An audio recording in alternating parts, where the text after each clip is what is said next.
Selamat datang di channel Sri Hartini. Jangan lupa like, share, and subscribe untuk pengembangan channel ini agar dari hari ke hari semakin berkembang dan bermanfaat untuk kita semua. Selamat pagi anak-anak, bertemu kembali pada pelajaran Pendidikan Agama Katolik dan Budi Pekerti kelas 5 bersama dengan Ibu Sri.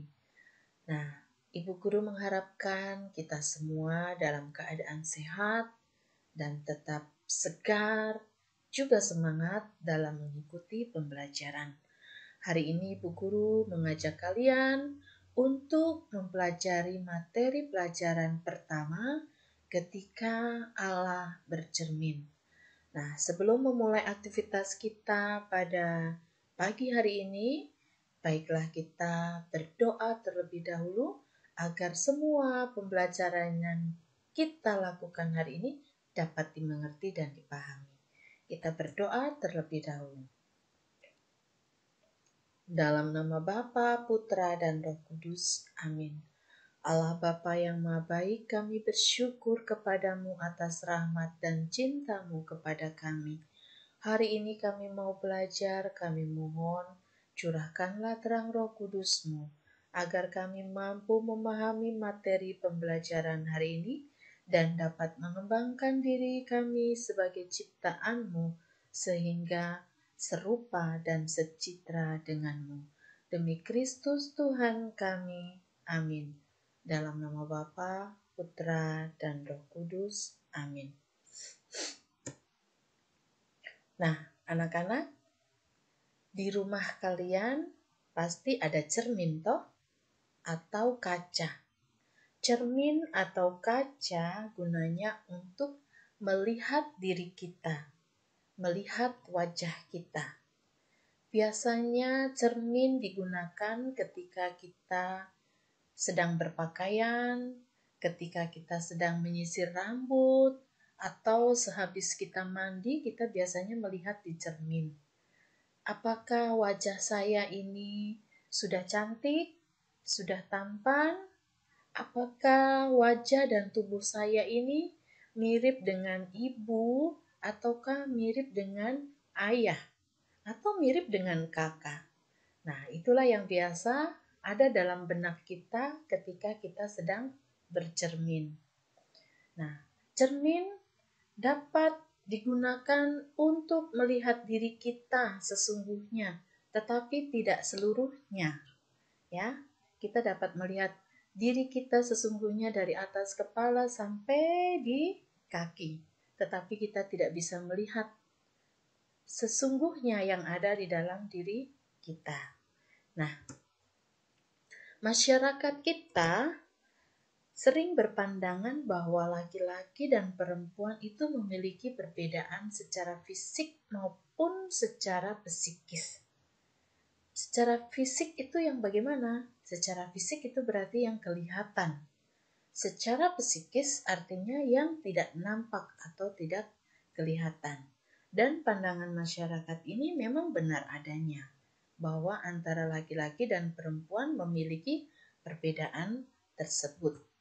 Nah, tetapi perbedaan antara laki-laki dan perempuan terarah untuk saling melengkapi satu dengan yang lainnya. Nah, untuk melihat lebih jauh bagaimana Allah menciptakan laki-laki dan perempuan, kita bersama-sama akan membaca firman Tuhan dari kitab Kejadian bab 1 ayat 26 sampai 28. Berfirmanlah Allah, baiklah kita menjadikan manusia menurut gambar dan rupa kita, supaya mereka berkuasa atas ikan-ikan di laut dan burung-burung di udara, dan atas ternak, dan atas seluruh bumi, dan atas segala binatang melata yang merayap di bumi.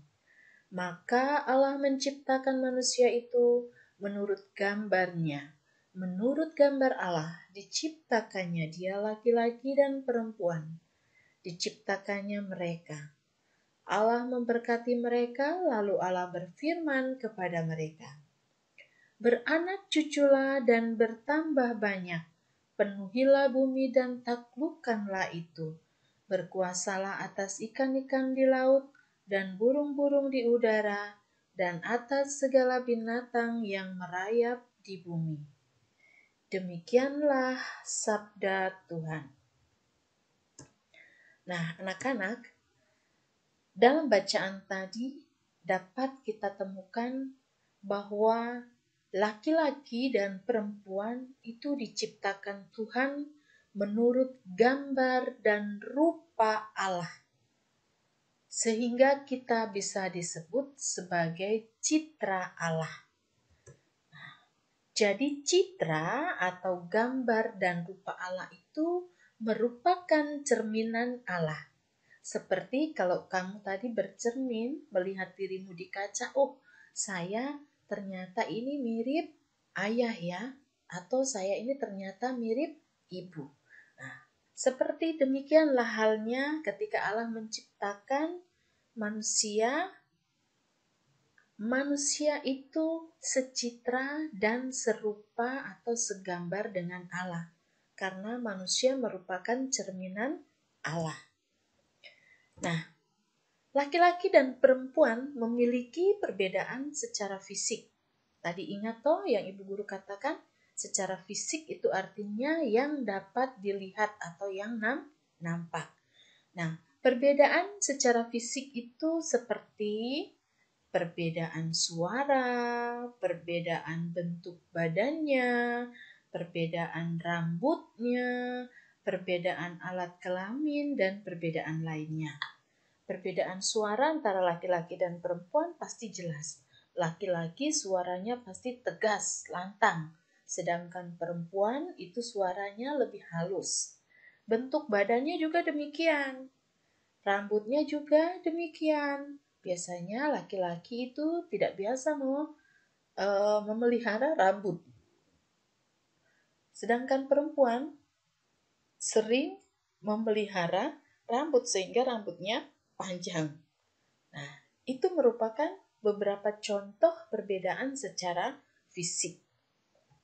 Selain perbedaan fisik, ada perbedaan secara psikis. Psikis itu berarti yang tidak nampak, misalnya perilaku atau sikap-sikap atau kebiasaannya antara laki-laki dan perempuan. Nah, selain itu ada perbedaan kodrati.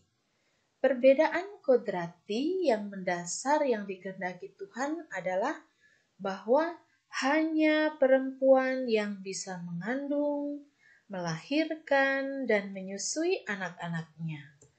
Tapi tanpa adanya laki-laki, perempuan pun tidak mungkin memiliki kemampuan untuk semua tadi, mengandung, melahirkan, dan menyusui anak-anaknya.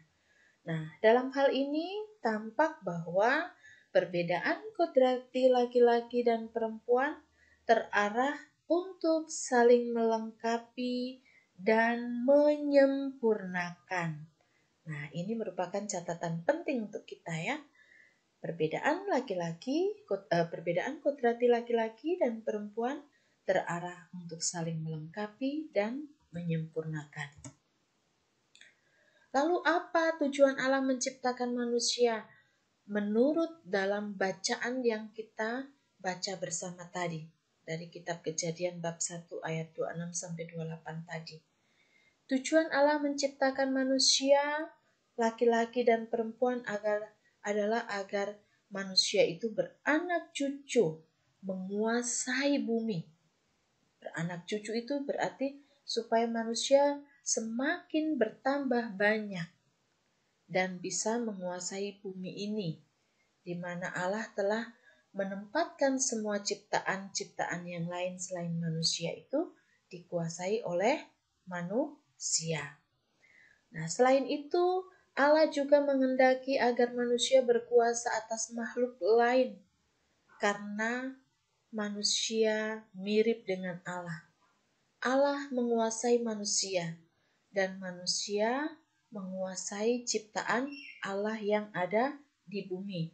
Tetapi dengan catatan, kita dapat menggunakannya secara bijaksana, bukan untuk kepentingan diri kita sendiri. Nah, apa yang membedakan manusia dengan makhluk ciptaan lain? Yang membedakan manusia dengan ciptaan lain adalah bahwa manusia itu memiliki daya cipta atau pikiran yang bisa berpikir dan lain sebagainya. Lalu manusia memiliki rasa atau perasaan atau hati yang bisa mencintai, bisa mengasihi, bisa menyayangi, bisa memiliki rasa lemah lembut dan sebagainya. Dan manusia memiliki karsa atau kehendak. Kehendak itu berarti sebuah cita-cita, keinginan, dan sebagainya. Nah, sedangkan makhluk ciptaan Tuhan yang lain tidak memiliki daya cipta, rasa, dan karsa antara manusia dengan hewan. Nah, itulah yang membedakan ya. Jika manusia menggunakan semua itu, yaitu daya cipta, rasa, dan karsa, dengan tujuan yang baik, maka manusia sudah menjadi citra Allah atau mirip dengan Allah. Manusia memang mirip dengan Allah, tetapi ada yang membedakan. Apa yang membedakan? Bahwa manusia itu diciptakan oleh Allah. Berarti Allah lah yang berkuasa. Nah, menjadi citra Allah berarti manusia mirip dengan Allah dan berperilaku baik seperti Allah. Jadi kalau kita masih berperilaku kurang baik atau belum baik, berarti kita belum mampu menjadi citra Allah. Jika kita masih menjadi orang yang belum baik atau belum memiliki perilaku yang baik, maka untuk menyempurnakan ciptaan Tuhan kita sebagai citra Allah, kita harus berusaha untuk berperilaku baik seperti Allah. Berperilaku baik seperti Allah itu yang bagaimana? Misalnya, kita bisa mencintai sesama, mengasihi sesama, mengampuni, bisa memberikan apa yang kita miliki kepada orang yang berkekurangan, lalu kita bisa mengucap syukur, bisa berdoa, bisa memperhatikan saudara-saudara atau teman-teman kita yang berkekurangan dan sebagainya. Nah, itu adalah contoh-contoh berperilaku baik seperti Allah. Lalu bagaimana bentuk syukur yang baik supaya kita itu menjadi citra Allah? Bentuk syukur yang baik adalah dengan mengembangkan daya cipta, rasa, dan karsa.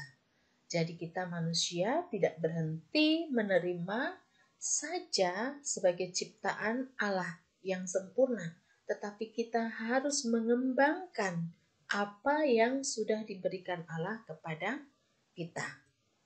Nah, anak-anak, demikianlah pembelajaran kita hari ini.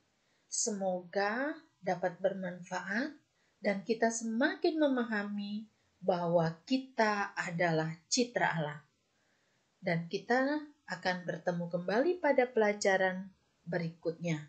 Semoga selalu dalam keadaan sehat dan tetap semangat ya. Sampai jumpa. Tuhan memberkati.